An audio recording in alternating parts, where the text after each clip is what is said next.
The whole mystique behind writing graffiti was bombing, getting up or doing your pieces or whatever, and definitely getting over, you know, and having the cops, you know, wondering who the hell you were, or everybody else wondering who you were. And, you know, it was kind of like that whole masked man kind of thing.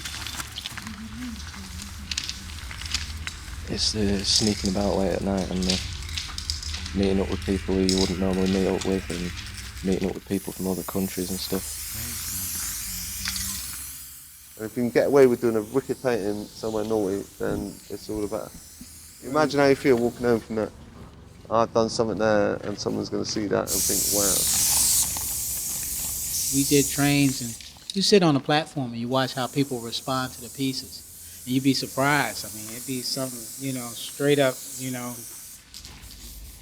suit dude downtown, man. He's just looking at the piece and he's, you know, following it with his eyes like he's amazed. And I'm wondering if he's amazed that something that big came out, you know, out of an illegal production, or how did these guys do it, or is he really liking the piece? That to me was like the driving element, and getting your name up and having your name in all sorts of mad places.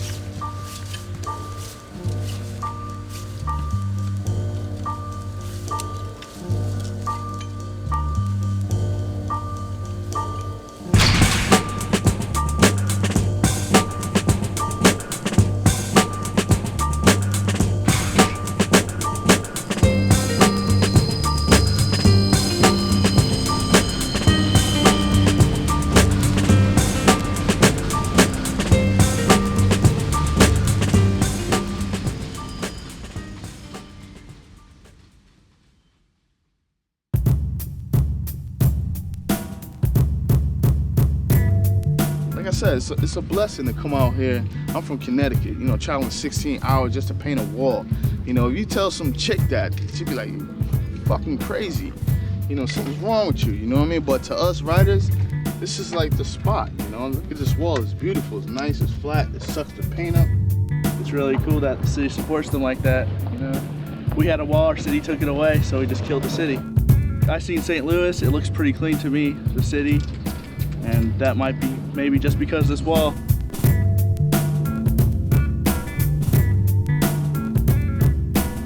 When I first saw it, I hated it. I couldn't stand it. I was like, why are people writing on the walls? You know, you have something you want to offer, you want to share with the public, with the world. It's something, you know, for them to appreciate.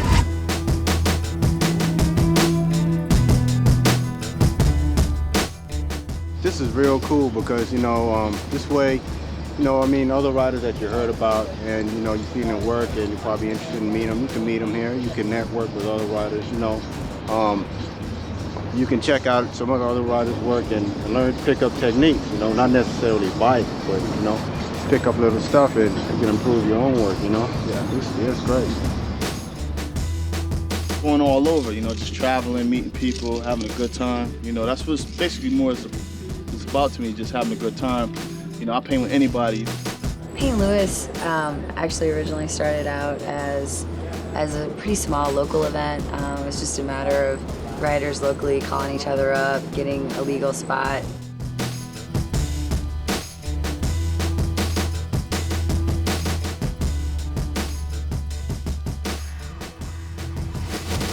I've been through faces and places, pages, dangers, and majors, living my life on a day-to-day basis. But my boys on tape, we'll remain ageless. I've been through friends and ends, children to men and girls to women.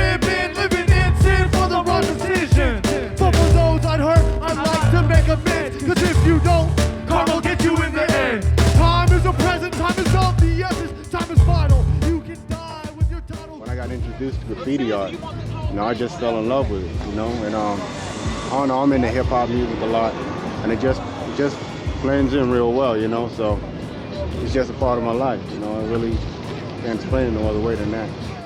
Well, just like with anything, when you're 15, you know, when you're young, you're in your teens, you're like trying to find something to belong to. And this was just like, this was it. Fame is probably what people want, recognition. You come to a gym like this and you tell somebody who you are, and they go, oh, that's you? Oh, yeah, I've seen your stuff, you know. It kind of makes you feel like you're a star to a certain point. I was kind of like a DJ. Used to paint, became an MC, you know, probably around 16. You see the bloody Valentines who be walking in my sleep. Well, I can't say we all do graffiti, but most of us, or some of us do in the group. And that's kind of like what the group is based on. It's like, when you look at graffiti and you're like, that looks dope, but what does it say? It's kind of like how our lyrics are. They're abstract. I definitely think when you're talking hip-hop, you can't not mention graffiti. It is a part of hip-hop. Well, in our crew, we got all 4 elements. We got b-boys, breakdancers, we got guys that flow, and we got mixers, plus we got graph. Like, basically, it's just a way to keep it real, because, I mean, to show that we're not, like, somebody that's just coming up from nowhere with just, like, just doing it because it's popular and shit.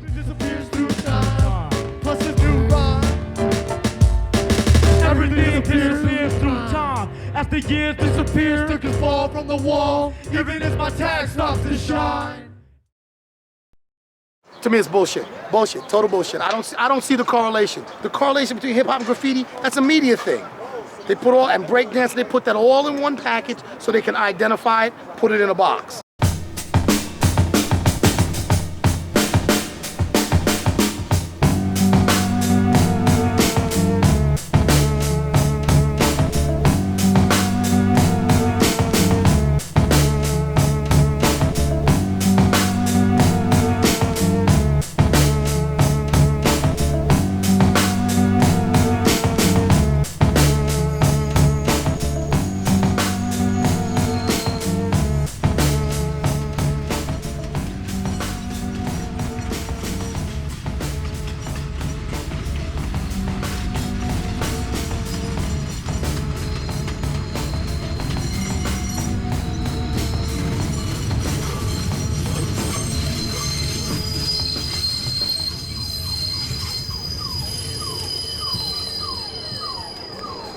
Oh, it's an honor, you know. It's like, wow, you know, it takes you back into time, you know.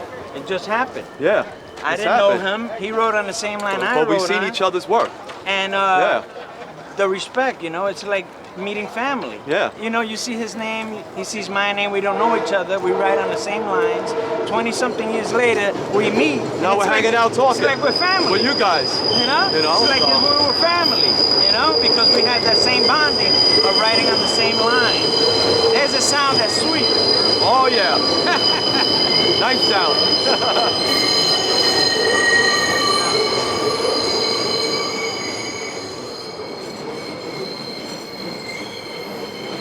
But if you've never hit a train and watched that shit go by, you're not a writer. You may be a graffiti artist, but you're not a writer.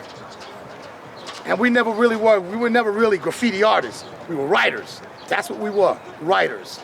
One of my favorite slogans was, on the New York City transit system, was, have marker, will travel. If I got a marker, I'm gonna travel.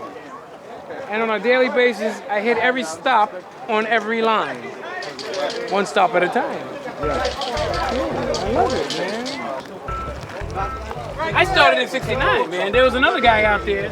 His name was Taki 183. Another guy from Washington Heights area. He was a Greek kid, and he started a little bit before I did. I hang out with Taki 183.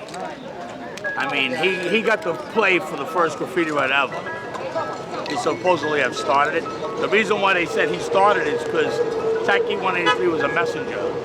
And what he did was he would write his name on the elevators on the east side. All the writers from all the newspapers came from the east side. And rather than research the motherfucker, they could just say, there's a name. Who would know the difference?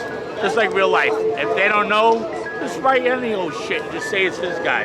But it just so happens the name clicked in. I tagged on your ass. You tagged on my ass. I would have better. Look. No, he's all right. I haven't seen him in 20-something years. Thank you. Anywhere, just not next to the legends, bro. What down there? Yeah, he got the. Being a kid in New York, you kind of look at tags, and I started to put 2 and 2 together, and I realized that some of the names that I saw in certain places of the city were the same names in other places of the city. So I was kind of fascinated by the fact that the same name was in different places. We just started writing in the year of 69, 70. By 71, we started hitting freight trains. By 72, we started hitting E's and F trains, GGs. Then the 7 train, tagging the inside, motion tagging with like tic-tac, little tic-tac containers with felt inside of it with ink. I went to Baychester Lab and I did singlets on every car on the red trains, but some of the trains were still here and there. You could actually catch the old black ones where the paint would seep into the train.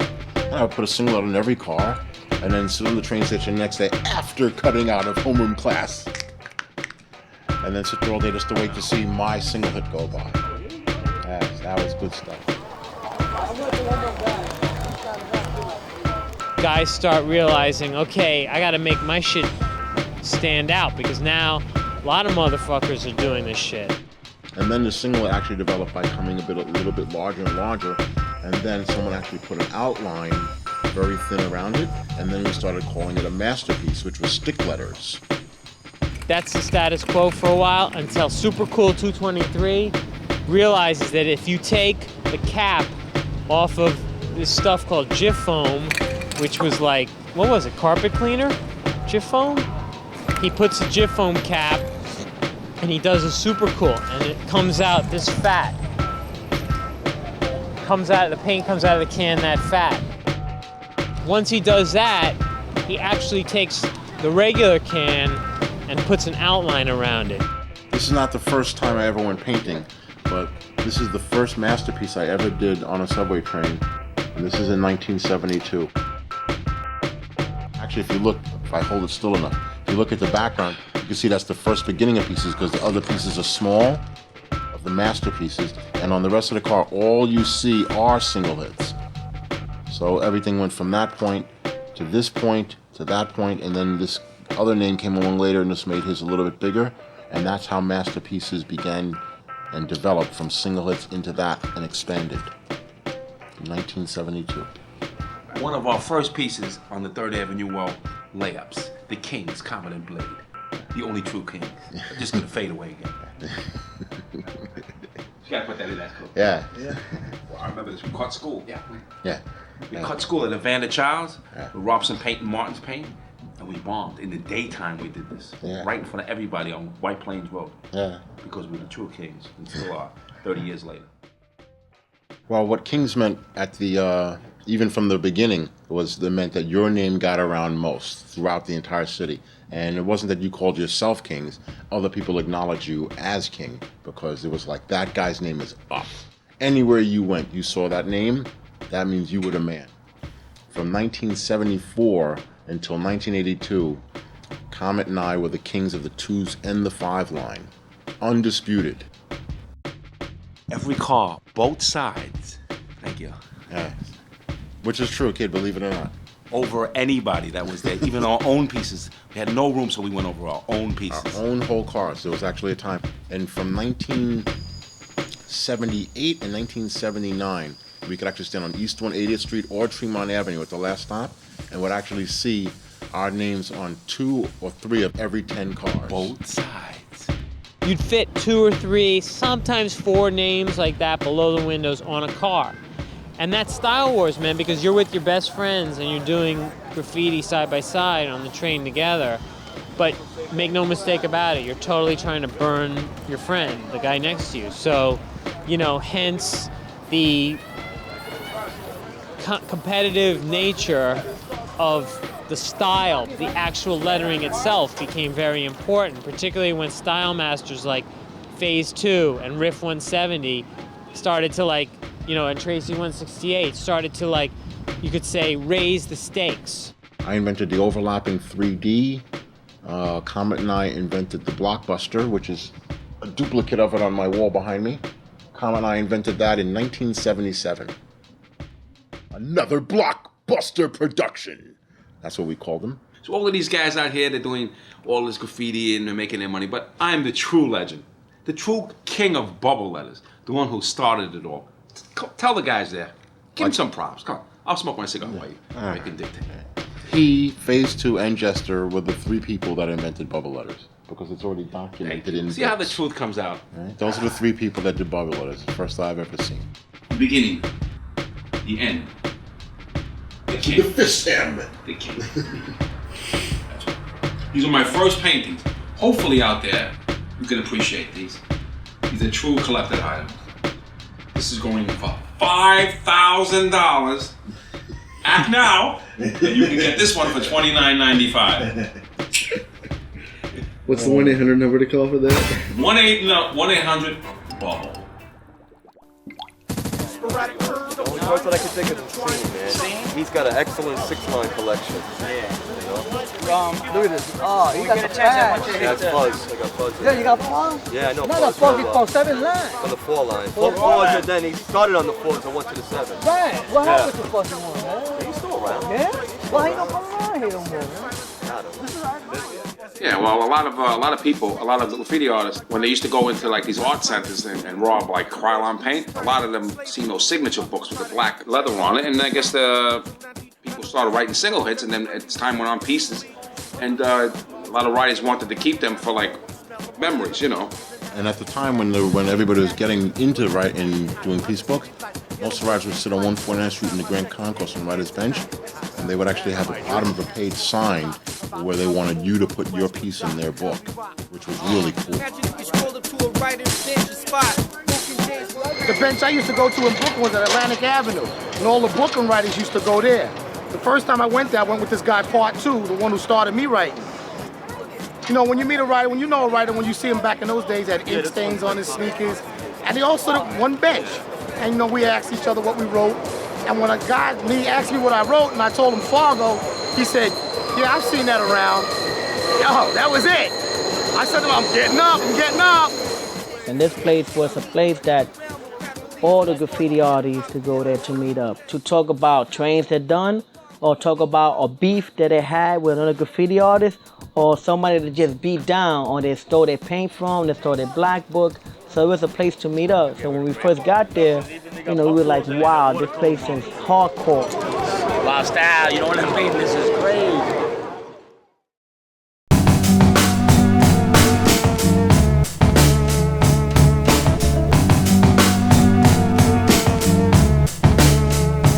There's no correlation between hip hop and graffiti.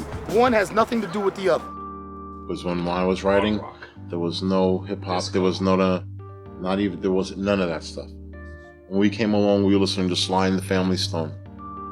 You know, Vietnam War was going on. We're talking, early 70s. That's when gas was like 50 cents a gallon. Yeah, and you could leave your doors open without murderers coming in. That was back in the 70s. Rapping didn't even start until the mid-70s. That's like another 5 years later. Well, at first, there was no rap. It was just DJing, and the DJ was at the forefront.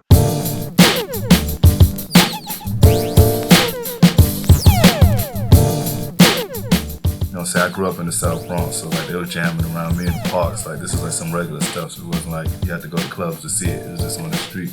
When people would go to parties, they would say, "We going to a jam," or they jamming over on 100-something street in such and such a park. So they used to actually like people like Grandmaster Flash used to come out, Disco B, Company, and a lot of other crews.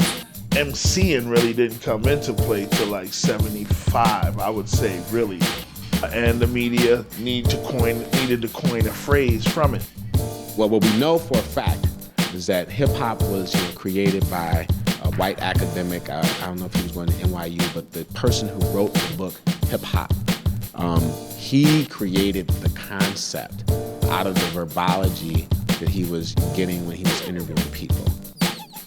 Fab Five Freddy introduced me to Africa Bambaataa, and Africa Bambaataa told me that the name of the culture was hip-hop. And that's the first time I ever heard the word hip-hop in my life. hip hop was a word that was first coined by Keith Cowboy and made popular by Lovebug Starsky. It was like a bridge between what you were saying, like you saying a rhyme, and then you get to the end of it and you go into the hip, the hop, the hip, the hop, and don't stop. The first time it appears in print, as far as I know, is when I write my first article for the Village Voice on Africa Bambaataa. That's where I used the name hip hop for the first time in print. He fastened on to this idea and put, and it's bizarre because I think a whole bunch of different things could have happened. I mentioned it here. And he put breakdancing, graffiti, and nice things in it. Bambaataa was smart enough to realize that they needed an overarching name to describe the culture, what it was. And so he used the name hip hop. But the name hip hop had never been used by anybody else. I never knew the elements. We never called it that. It was just like what you was doing, you know. We were receiving this, media appropriated amalgamation of art forms that was selected through the subconscious of one kind of individual and his various interviews of all sorts of different people. And so, boom. They put hip-hop, breakdancing, and rap music and graffiti and all this stuff together because it's something I guess they thought they could market through whatever the hell reason. But it has nothing to do with the original stuff when writing came along in 1970. It's got nothing to do with anything. That's all 80s stuff. The first public thing that was done by that performance was done by me, and that performance in 1981 where I pulled them together.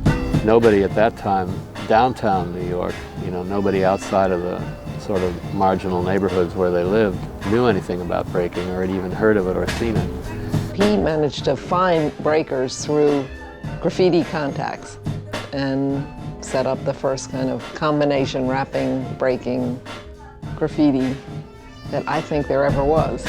I think that was one of the things that got into the public's consciousness that this was all the same. We linked it in a way that it might, I don't want to say for sure, but it might not have ever become sort of packaged.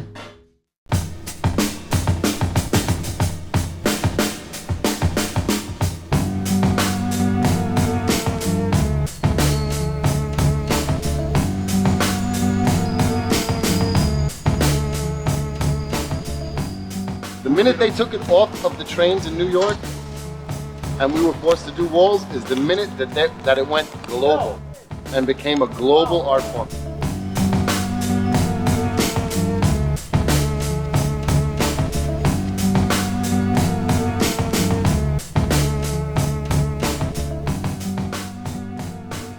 It took off going to Europe after, you know what it is? The energy. You can't stop it. Snowballed, baby. Anybody that comes here on a vacation got to feel this energy.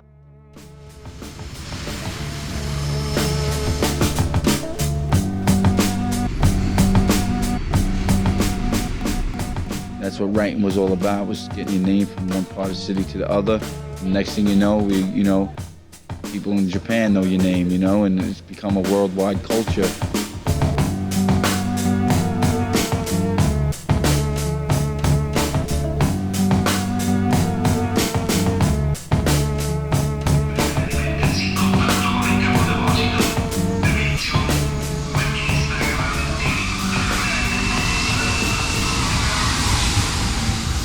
It hit the rest of America and Europe as a already kind of all-encompassing created package. So that just drops on people's heads and they're like, what the fuck is this? In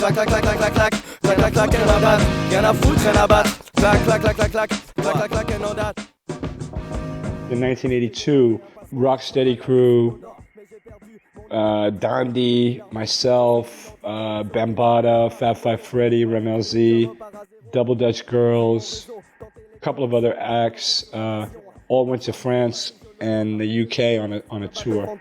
This is the first tour that was a New York City rap tour that came to France. And it came over from New York in that hip-hop breakdancing package that they sent over to us along with Future and The Clash. And couldn't break dance, so picked up a can of paint and started painting.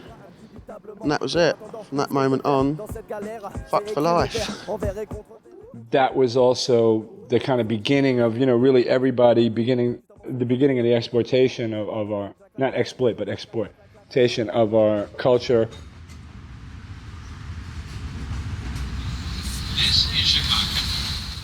There were like 3 guys that came from New York, Peely, Fresh, Nick Salsa. They came from New York with, concepts of graph and concepts of b-boyism that they were able to spread personally through the community. And simultaneous with this was, of course, the media onslaught that reached the youth, around the world that spread the whole ideal of hip hop. It was a very utopian kind of concept, utopian concept in an urban jungle. Primarily, a lot of us in Chicago either got it through these individuals that were people from New York, or we got it from the films. I didn't know about hip-hop and rap or all these things, or even the term graffiti. Then came the movie Wild Style, and then everything was much clearer to me.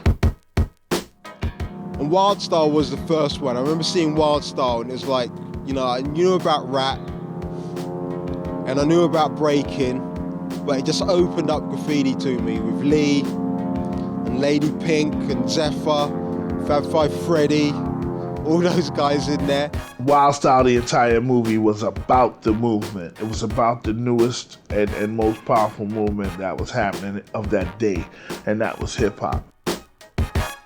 Guys got a hold of like videotapes, and then they like studied it, and they froze the frames and stuff, and then they would like imitate the graffiti. What's interesting is that we emulated the ideology that was presented in a lot of those films, which was not truly representative of actual hip hop or even, actual all these different art forms, that were collected together. Wild Style is like a fantasy. It's not a documentary. Everything in Wild Style was made for the film. It was to project an image, and people saw that image and they carried it forward and built on that. But that wasn't really happening. That was just happening for the film. I believe that Wild Style is the first time that all elements of hip hop were represented. Charlie Ahern, that made Wild Style, was responsible for the linkage of these various forms together. And so the hip hop that was created, I think, in many of these other towns and extensions was not truly a mirror image of what was happening in New York City. It was very much like a collective image of what these movies presented. Something else that had to come. It was Beat Street, the movie. Then I knew I was into hip hop. Everybody loves the real hip hop, let me hear you scream. When I see Beat Street, I remember, yes, this is the real hip hop, I see the rainbow paint trains and I think, oh, it's incredible, Maybe I can do this. They had kind of this kind of graffiti in there, but it wasn't. It was all done by these cinema studio decorators. It's very important to pay attention to who writes what and, who labels these things, because we didn't think about that when we were shorties. It means something that Harry Belafonte produced Beat Street. Beat Street was garbage. Beat Street was some Hollywood person's idea of what hip hop was, what was going on. And they had to add a whole lot of bullshit that was totally irrelevant to hip hop. But yeah, that was so whack, but at the same time it was still something else that you've seen, and you were going to try and include some of that in or not, was up to you. What was really important was Style Wars. It was shown on television in 1988. And after this day, everybody starts to paint really. It was only when I saw Scene doing that piece, from when it was like a blank world to like when it was going dark and completely finished. It was only like when I saw that I realised what it actually took to get it done. Like, when you look at movies like Style Wars, you really have the impression that they are taking part in all the different disciplines of hip hop. People were like DJing, MCing, dancing, writing. I think in the movie Style Wars, you know, they say it best, where they say graffiti has its counterpart in breakdancing and MCing or rapping. You know, you're creating basically a multimedia triumvirate. It was a false lifestyle. It was a false culture we got, because we just got the whole package nicely wrapped again. You know, we got the breaking, we got the MCing, we got the DJing, and we got graffiti, and it was like, yeah, this is how it was. This is how it developed. You know, breakers kind of developed next to riders, and riders developed next to MCs and DJs, and that was, you know, that's bullshit. That's like 100% bullshit. You know, that we learned later on.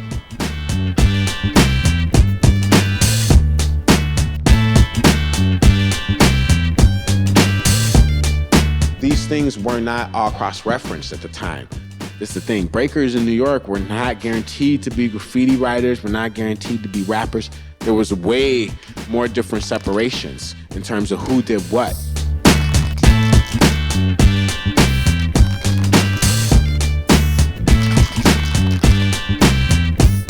You know, when it came over, it was so new. It's like the clothes were new, the music was new, the dancing was new, graffiti was new. We'd never seen it before, and it was just like, it was everything that kids my age wanted.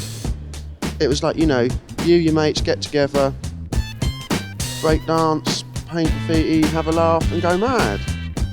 When the culture kind of just landed that hard, I thought, well, you know, like, this has changed the lives of so many of these people who are hanging around here, like in Covent Garden, like totally into this.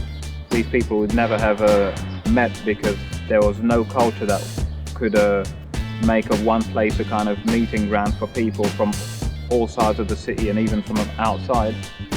You've just seen a fleeting glimpse of what graffiti is like, and so you're trying to approximate what that is, like your own version of that, until you get something to actually like properly understand, you know. You know, I was still getting my graphic influence from, you know, Beach Street and Wild Style and stuff like that. And then I saw Subway Art, and then it's like, yeah. You know, I took the next level, and you kind of learn about throw-ups. And you kind of try and do those, and then you kind of like learn about piecing and try and do those. The book was really what laid it out. How it was done and what were the tools, and, you know, the different kinds of caps that you could put on a spray can, the different kinds of colors. As a result, it became sort of a Bible for kids who wanted to do it all around the world. And in Subway Art, then we saw that tagging was also a very important part in that culture, and that you could also develop a style, you could have something, you could speak, you could create, express yourself through tagging. So then we start tagging. You just saw that book and you just pored over it, you know, and you read the glossary and you boned up on the glossary and you boned up on who was painting and who was killing it, and you had your favourite riders in there and you discuss who your favourite riders were in there. And it just opened up some mad world that to this day I can look at things and think, how the hell did this start? The artists in New York were obviously, especially the ones who were in it, were very proud of it. Sometimes I feel bad that because I live on the Upper West Side, it was logical for me to photograph the twos and the ones. And those are the artists that, of course, I got to know. And meanwhile, out in Brooklyn and Queens, there were whole other sets of artists that I didn't photograph. For just convenience reasons, we ended up going a lot more to the Bronx than we did to go to Brooklyn. And I don't think I ever went taking pictures on the 7 line in Queens, so I missed a lot of that.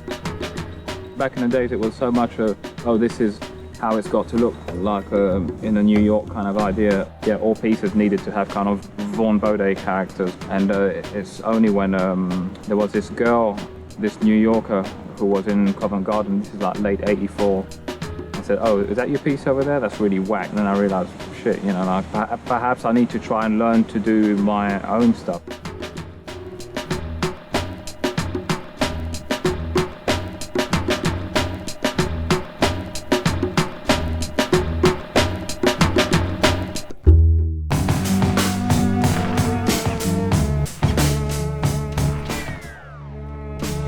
Pretty much universally from its inception, people have been extremely intolerant of signatures. Then he called it graffiti, which means to scratch into a surface. We changed the meaning in the fucking dictionary. It's no longer scratching into a surface. Now it's actually got some merit as art. Now they're gonna figure out how the fuck can we destroy it again. It's too powerful. It's crazy scary for them. We're bombing every car down the line. We've got at least 2 or 3 shopping bags of paint each. And these 2 cops show up in regular DT, undercover clothes.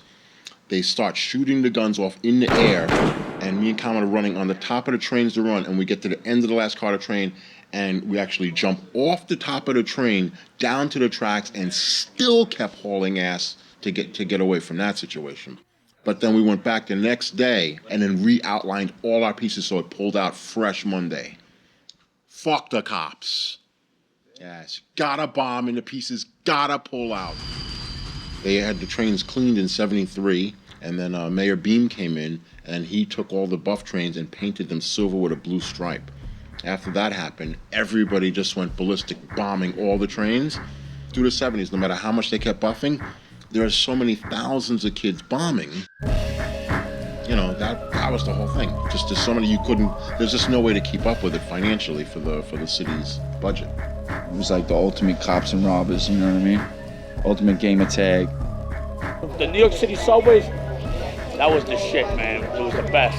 And they kept changing the colors on us. They went from a red train, then they tried different style trains on us. You know what made us? I'll tell you the truth. They said that you can't paint the new trains. It's bullshit. You gotta be a real writer. We had so many real fucking writers, there's no way they could have stopped it. They had to run some trains. If everything's painted, they have to have trains on the tracks. So that's how graffiti stayed alive. If you ain't got a lot of writers, they're gonna buff the ones that ain't on, and then they can run the ones that they have. You have to have more writers than there is running trains. That's all. If you have one more motherfucking writer than they have trains, it's gotta run. I don't remember the year that it really ended specifically, but I remember, if I'm not mistaken, the statistics were up. Like 1 year they arrested 6 people the entire year, and then the year after that they arrested about 73 people. So the policing changed. I think that the fact that the security changed. A lot of people got older, people didn't want to take the risks, the laws changed. The last car I saw painted was like in '89, and I think there was a lot less people riding in '89 than it was in '79. I don't see it that much. And like I said, I don't hardly see graffiti that much on the streets that much, I see a tag here and there, but it's not like in the old days when you had to fight to get a space, when the whole New York City was covered with graffiti.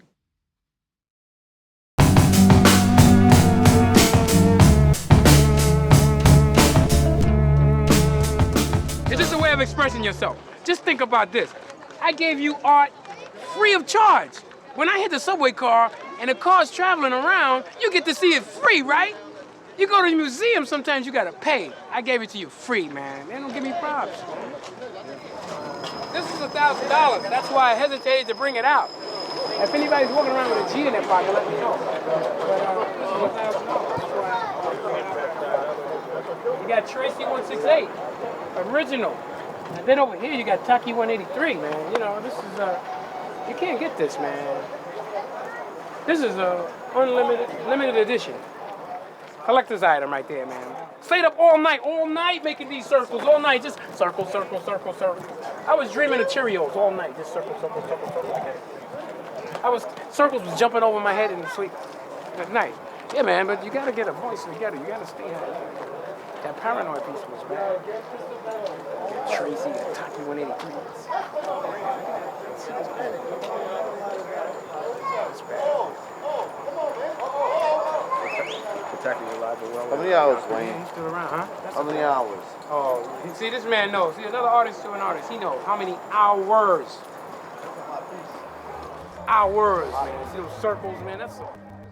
Although I'd been in a gallery prior to, let's say, the 80s, and I'd obviously been in museums, I didn't really have an understanding of the art world or any, like appreciation for it, perhaps. And so it's funny that it took, 81, 82 for our movement to totally transition from underground to now being a kind of a alternative artist movement. In 81 and 82, and especially 83 was a big year in which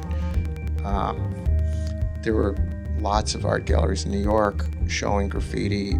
Patty Esther, who was involved in the film, she was meeting graffiti artists through the film, and she started this place called Fun Gallery.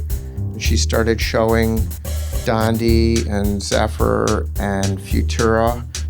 The idea of somebody standing behind an artist and saying, hey, what you guys are doing is really great. Maybe we should do this on canvases and we'll do a show.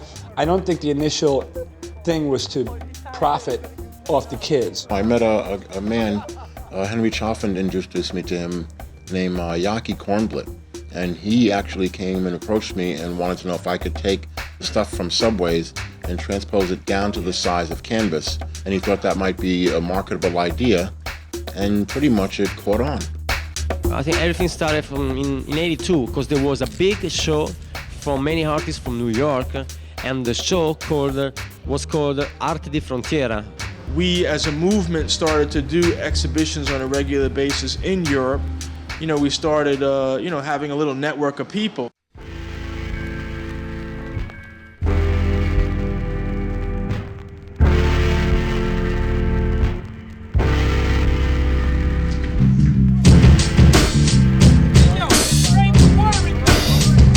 That changed because ultimately once the cat's out of the bag and we are doing an alternative show curated by Crash with various people in it, with sort of all the profits going to the artists, you have other galleries that started thinking, hey, well, this is hot right now. This is, we can sell this. And at the same time, where they were trying to, create certain writers into artists, into marketable artists, they were also denying the ongoing onslaught of the culture of the trains. The galleries are assholes. I hate them motherfuckers. They're like a plastic imitation, thieving fucking guys that can't draw, and they tell you what they think art is. How the fuck are you gonna tell me what I'm doing is this? Oh, you're drawing like this. No, motherfucker, I'm spray paint my fucking name, and this is what it is. I could tell them what it is. I hate when they tell me what it is. Here we all were like kings, queens, jacks, jokers of our realms, only to get into an art world where we were suddenly like private. We're all like nobodies again. By 84, it started to slow down. By 85, it was dead. The market dropped on that movement, and people were just selling paintings for $50, $100. Like there's a fire sale on anyone's work because it was certainly done. Come on, get a canvas, man. They're going like hockey. Galleries gravitate to what they can sell, and it was just something that played itself out. Graffiti is very particular because whatever people might say, it's a form of art, you have lots of different things and sometimes beautiful things that are made. But you don't have any support, official support, or very rarely. Not every city has a flood wall, and most cities are anti graffiti. It's great that St. Louis has that attitude. It's probably, I guess it's like the only city in the US that has that attitude right now.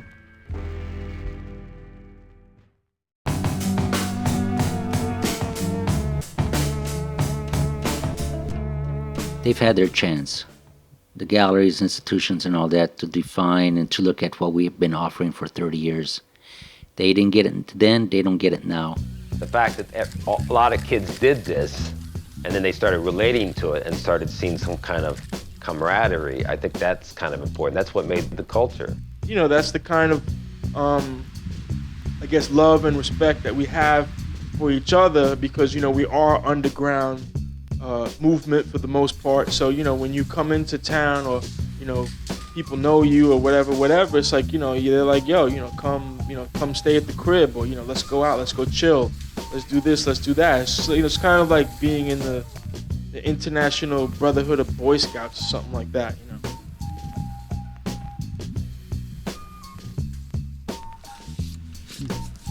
They've come up and have their own magazines, their own videos, their own television stations on cable. And then in the future, we'll make our own museums, our own galleries, and make our own world.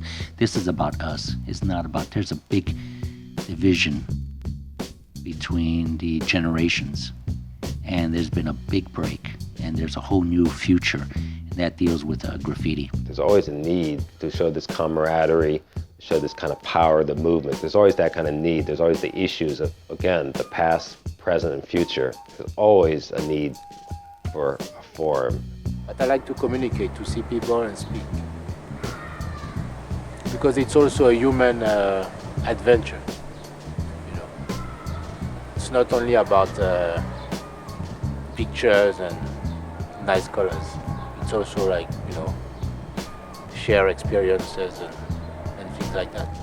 We know people all over the world, and that's very interesting because we can share ideas, we can share different views about graffiti, and as we have different approaches, as we're from different countries. Like outside of graffiti, most artists, they just want to do their art. They don't want to give anybody else context. They don't want to give anybody else information. They want to do their art and kind of keep it secretive. In graffiti, it ain't like that, you know? Like doing a production with people you don't even know, but you know their style, and you paint together and you come up with something bigger and beautiful.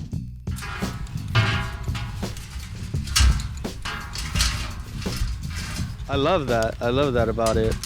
And it all just really comes back to the walls and to the painting.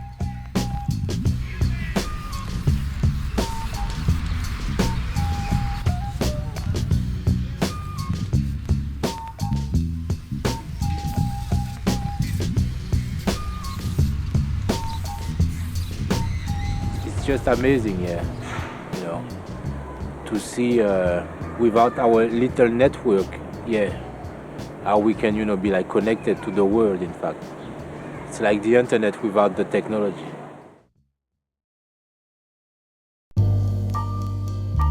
I look at it as inner city youth, you know, recreating, not only creating, but recreating their environments, the way they live, the way they communicate.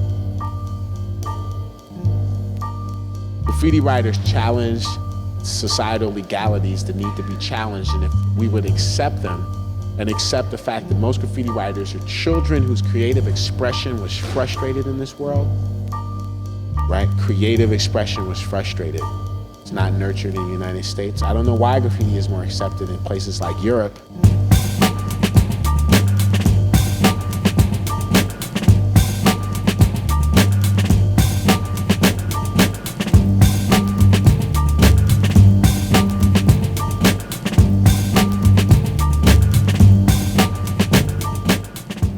Because it gave us so much, you know, we had nothing. I think it's very important to keep that thing alive. For me, the things now, they are too plastic, they are too aesthetical. And the form has been lost. I believe if there was no trends, graffiti will not have that form. These guys, they used the trends, I mean the shape of the trend. They used the fact that they did not have so much time. They used the fact that they did not have so much colors. They could not mix colors. You know, so you have to use whatever. And okay, I don't like to be, you know, chased by the police. But I have to use it in a way. From the illegality, that's where the energy comes from, you know. Well, no matter how beautiful a legal wall is, it's never going to have the same energy as a tag. You know, as I knew about the complexity of tags, I found out that it was something very strong. And still today, like this, that guy Twist is a very good stylist, like Dash, and you have many different styles of tags. So it's an expression on itself, and it's something that I would like people to understand as well. You know, the energy from graffiti writing comes from stuff that's in motion, that goes against the grain and against the law and against what your parents told you. You know, it's night missions, it's daytime missions, it's tagging on a packed subway train in front of commuters, you know? It's dripping ink. It's ink dripping down from your overfilled homemade pen. Now that's the energy of graph, and you know, that's something that just can't be replaced if you're sticking it in a gallery. So maybe that could be called vandalism, but vandalism as a positive, not a negative. You know, as long as you still got that illegal aspect, where people are doing it just for love, got nothing to do with money. Paint every train on the transit veins, paint every wall in the hood, paint every heart, leave your mark on souls of the good. Replenish and never diminish till destiny's finished. Create what you please, do it all for free. Your monetary disease has no meaning to me. Weeds explode through the concrete overload. Whoa bro, speak forth not from what you do not know. Slap a cop, kill your television, kidnap your mayor, set forth your crews, rename our streets, our schools, increase joy, melt shame. Children heaven sent, independent of hateful mind frames. You'll let them bloom, give them room. Send the best teachers, plumbers and preachers, wisdom holders, movers and shakers to educate our breakers. Hip hop's what I love by, live by, hug my, give my, spray my, break my, create my, innovate my, serenade my, dance my dreams on the streets of the shy. Reinvigorate, elevate, re-enfranchise, shop rock, see the world through a shorty's eyes.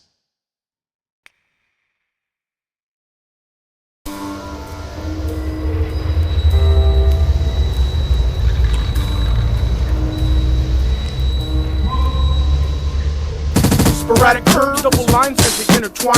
Sharp swords with the slice as we intend to present the world's most greatest gift. Graciously uplift, so run tell your family they were wrong. The duration of the style, arrows of ours will forever pierce armor, and anything to throw at us like rust on a boxcar. This travel far from a far off place in front of us. Now it stands silent as it rumbles through the night, as end to end creeps. A clean sweeps as we infiltrate like virus, call gatherings like Cyrus. In the middle of the day we spray slave fools who try to infiltrate. Step crown villain vigilante vandalizing while I'm decorating your city visually. Under the influence while I'm behaving like an animal. The smell of Montana paint is an aphrodisiac to this maniac ready to attack. Getting high under city lights, ghetto bush takes flight. I just signed my second end tonight. As skill and rock, we stopped and had a smoke and talk about how these fools on the west would jock. Cause we rock all on the side, went downtown, ran into my man King 125.